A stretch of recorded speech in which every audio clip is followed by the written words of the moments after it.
Hey! Oh shit. Welcome to my new show where I do the whole why I love thing, but way faster. And what better way to launch the show than with pretty much the fastest, funniest, wildest movie I saw in 2019. BOOKSMART, directed by actress Olivia Wilde. A movie that I think kind of surprised just about everyone, including me, who is ready to pass it off as just another superbad high school raunch comedy stereotype, which it is, but it's also so much more than that. Meet Molly and Amy, who just take my breath away. I mean, really, there's chemistry, and then there's Walter White 99.1% pure blue tint chemistry, and Beanie Feldstein and Kaitlyn Dever go about 1,000 times beyond that. I mean, I want what they have. Molly and Amy are the good girls, the ones that study hard, ace tests, and spend a whole lot of time hanging out in the library. They're both morally rigid and socially frigid, and that doesn't earn you a whole lot of points when everyone else at school seems to give a grand total of 0 fucks combined about anything. But that doesn't matter to Molly and Amy, because while everyone else was partying and breaking rules, they worked their asses off and lined up sweet-ass colleges post-grad. And today is the final day of high school, the day before graduation, aka the night where someone always gets arrested. And after getting unwittingly railed on by the cool kids, Molly discovers that, hey, the kids who partied and broke rules also lined up sweet colleges too, and her whole world suddenly implodes. So now, with one night left before school is officially over, and with a whole lot of catching up to do, Molly's gonna drag Amy out for the night to prove to everyone once and for all that, you know what? Fuck you, we can party and break rules too. And that might seem like, not really the end of the world, but to these girls, it is. It's life or death, because that's high school, right? At least the way I remember it, that place, those people, it's your entire world while you're there, and every moment just feels so titanic, so huge, and I love how Olivia Wilde tapped right into that. Being a teenager feels so extreme, it's overwhelming. High school is war, kill or be killed. It's some kind of fantasy reality that's just totally real while you're in it, and BOOKSMART is that fantasy through and through. Like seriously, Lord of the Rings eat your heart out. This is a quest for the ages. We have to make it to Nick's party at all costs. Every situation is oh so strange, every obstacle is so insane, and every moment is just dialed up to 11 the entire time, and Wilde goes all out to get there start to finish. I'm talking slow-mo, trombone shots, montages, Snapchat stories, the incredible stop-motion scene where they turn into Bratz dolls, there's point of view stuff, crazy handheld stuff, the photography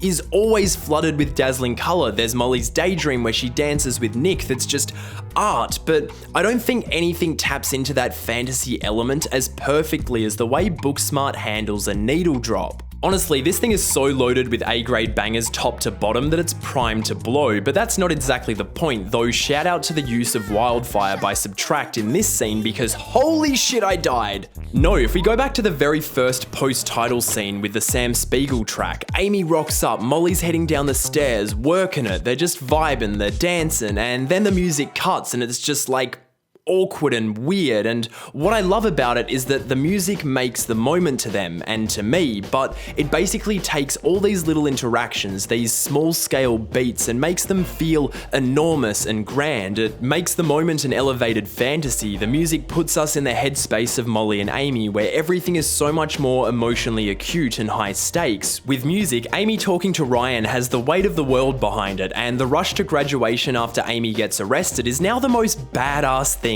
ever. Hell, even at the end when Leaky Lee starts powering her way over their final goodbye, Molly straight up says, "I was going through a whole fucking thing." And good lord, there's so many moments in this movie and every character is just full on. Like, explain Gigi. What alternate dimension is she from? What is the source of her power? Jesus, what the Christ? And Jared, oh boy Jared, my favorite new character of 2019. Can I get a what?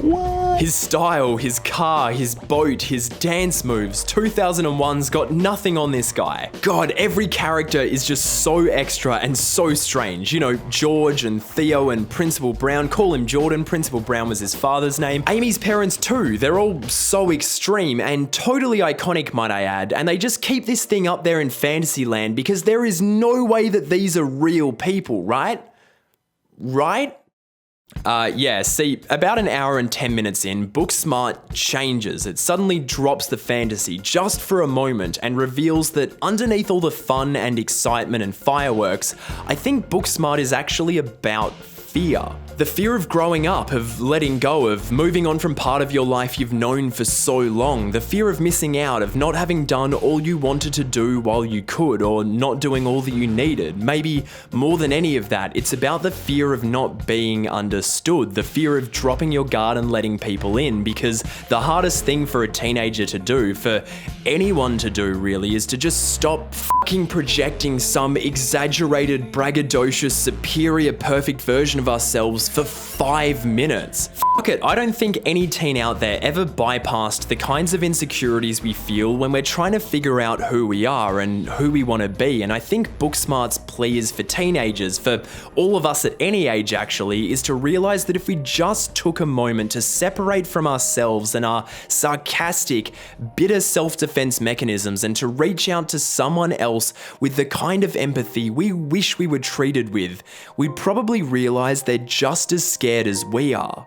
And that's the reality underneath the fantasy. At a distance, it's easy to pass off absolutely anyone as a dumb stereotype, but when you break it all down, all that everyone actually wants is to be seen for who they really are, a whole, unique, special individual, a human being, and oh my god, I should have made this a longer video, but if we all made an effort to do that, to actually understand, maybe the whole process of growing up would feel a little less overwhelming, because the fantasy is wild and weird and amazing, but hey, I think the reality can be that too.